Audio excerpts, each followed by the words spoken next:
Hello अस्सलाम वालेकुम, जय श्री राम गाइस। स्वागत है आपका फिर से एक बार पीएम एक्शन के चैनल में। आज हम बात करने वाले हैं मार्वल के दो ऐसे कैरेक्टर्स के बारे में जिनके साथ हैंड टू हैंड फाइट में जीतना बहुत ही मुश्किल है।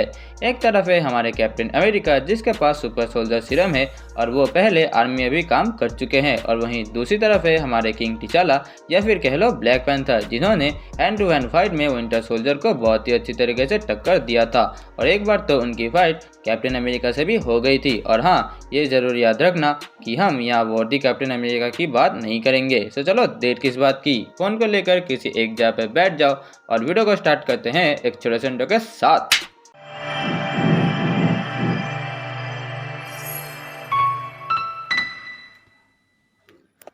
सबसे पहले अगर हम बात करें ब्लैक पैंथर को लेकर, जैसे कि मैंने तुमको पहले ही बताया कि ब्लैक पैंथर यानी कि टिचाला वकांडा का राजा है और उसके पापा एक टेररिस्ट अटैक में मारे जाने के बाद वो वकांडा का राजा बनता है और वकांडा के रूल के हिसाब से जो भी वकांडा का राजा बनेगा उसी को ब्लैक पैंथर बनाया जाएगा। अगर हम बात करें ब्लैक पैंथर के पावर्स को लेकर, सबसे पहला जो पॉइंट आता है वो है इनहेंस स्ट्रेंथ। ब्लैक पैंथर का सूट वाइब्रेनियम के बने होने की वजह से उसके पास बहुत ही अच्छी स्ट्रेंथ है और हमने तो ये देखा ही है कि वो कैसे अपने गर्लफ्रेंड नाकिया को टेररिस्ट के हाथों से बचा के फिर से वकांडा में वापस लाता है।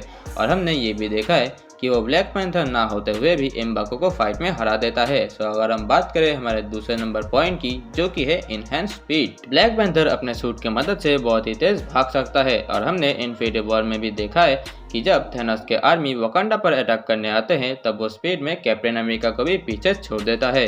और हमने ब्लैक पैंथर के फर्स्ट मूवी में भी देखा है कि जब वो क्लॉ को पकड़ने जाता है तब वो उसके गाड़ी को ओवरटेक करके उसको पलट ही देता है। अगर हम बात करें हमारे तीसरे नंबर पॉइंट की, जो कि है इनहेंस एलिजिबिलिटी। वकांडा के राजा को ब्लैक पैंथर बनाने के लिए जो हर्ट से फ्रूट खाना पड़ता है उसको खाने के बाद टिचाले की एलिजिबिलिटी बहुत ही बढ़ गई थी और जब वो क्लॉ को पकड़ने जाता है तब वो अपने इसी पावर के मदद से क्लॉ के पूरे गाड़ी को ही पलट कर रख देता है और वो अपनी सूट के मदद से एक ग्रेनेड को भी ब्लास्ट होने से बचाता है। अगर हम बात करें हमारे फोर्थ नंबर पॉइंट की, जो कि है मास्टर कॉम्बैट। टिचाला हैंड टू हैंड फाइट करने में बहुत ही माहिर है और वो अपने फ्लेक्सिबिलिटी की मदद से बहुत से फाइट भी जीत चुका है। हमने सिविल वॉर में तो देखा ही है कि वो कैसे अपने इस स्किल के मदद से कैप्टन अमेरिका और विंटर सोल्जर को हरा चुका है और वो अपने भाई किलमॉन्गर को भी हैंड टू हैंड फाइट में बहुत ही अच्छी तरीके से टक्कर देता है। यही सारी थी ब्लैक पैंथर की पावर्स। अब बात करते हैं कैप्टन अमेरिका को लेकर। कैप्टन अमेरिका यानी स्टीव रॉजर्स पहले तो एक साधारण सा ह्यूमन था जो कि आर्मी ज्वाइन करना चाहता था, बट उसकी सारी कोशिशें नाकाम हो रही थी। बट सडनली उसकी किस्मत चमकती है और उसकी मुलाकात होती है एक इंटेलिजेंट साइंटिस्ट से जो कि सुपर सोल्जर प्रोजेक्ट के ऊपर काम कर रहा था और उस एक्सपेरिमेंट में उन्होंने कैप्टन को भी शामिल किया और वो एक्सपेरिमेंट सक्सेसफुल रहा, जिसके मदद से स्टीव रॉजर्स कैप्टन अमेरिका बने और वो भी कई सारे सुपर पावर्स के साथ। अगर हम बात करें कैप्टन के पावर्स को लेकर, सबसे पहला जो पॉइंट आता है वो है सुपर ह्यूमन स्ट्रेंथ। कैप्टन के स्ट्रेंथ का एग्जाम्पल तुम कुछ इस तरीके से देखो कि हमने तो ये सिविल वॉर मूवी में ही देखा है कि वो कैसे एक हेलीकॉप्टर को रोकता है और इस सीन में तो कैप्टन ने सिर्फ अपने एक ही किक से सामने वाले को मार गिराया था और नॉर्मल ओपोनेंट को तो वो अपने एक ही मूव से हरा देते हैं। और द विंटर सोल्जर में उसने लिफ्ट में कई सारे हाइड्रा एजेंट्स को एक साथ हराया था। इतना ही नहीं, सिविल वॉर में उसने बगी के साथ मिलकर आयरन मैन को भी बहुत ही अच्छी तरीके से टक्कर दिया था। अगर हम बात करें हमारे दूसरे नंबर पॉइंट की, जो कि है कैप्टन की शील्ड।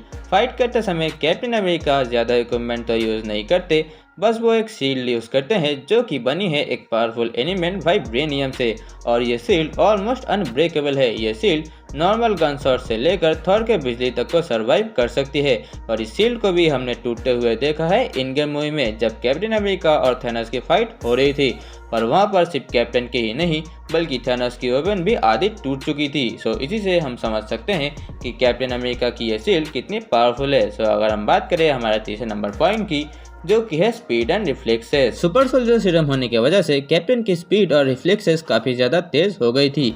कैप्टन ने हाइड्रा के छुपे हुए स्नाइपर को भी बहुत ही जल्द स्पॉट कर लिया था और बुलेट की तरह अपनी शील्ड मारकर उसको ऊपर से एकदम नीचे गिरा दिया और एक हाइड्रा सोल्जर को सिर्फ एक नाइफ फेंक कर मार दिया। और हमने captain America the first Avenger movie में भी यह देखा है कि वह कैसे अपने इसी पावर की मदद से एक हाइड्रा एजेंट का पीछा करता है और उसको पकड़ भी लेता है। सो अगर हम बात करें हमारे 4 नंबर पॉइंट की, जो कि है मास्टर कॉम्बैट। जैसे कि मैंने तुमको पहले ही बताया कि स्टीव रॉजर्स आर्मी ज्वाइन करने की कोशिश कर रहा था, इसीलिए उसको हैंड टू हैंड फाइट करना तो आना ही चाहिए। और सुपर सोल्जर सीरम लेने के बाद उसकी यह स्किल और भी अपग्रेड हो गई।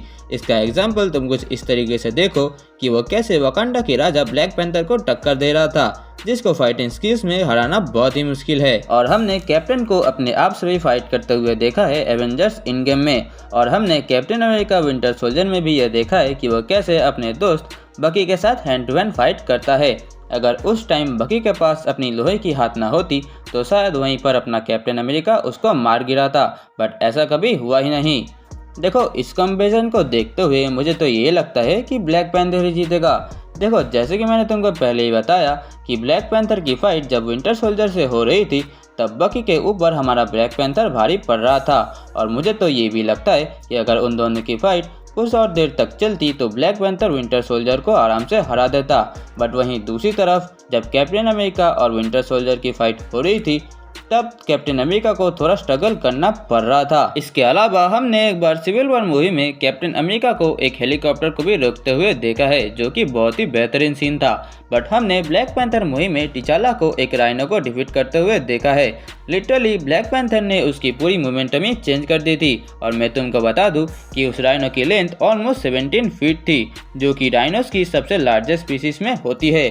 देखो, ये तो सिर्फ मेरी ओपिनियन थी, सबके ओपिनियंस अलग अलग होते हैं। सो अगर इस बारे में तुम्हारी कुछ राय है तो तुम मुझे अपने कमेंट्स में ज़रूर बताना। और अगर वीडियो पसंद आई हो तो लाइक करना मत भूलना। और अगर इस चैनल पर तुम नए हो तो अपनी पूरी पावर्स की मदद से इस चैनल को सब्सक्राइब कर दो। अब मैं चलता हूँ, मैं तुमसे फिर मिलूंगा किसी नए वीडियो किसी नए टॉपिक के साथ। तब तक के लिए गुड बाय।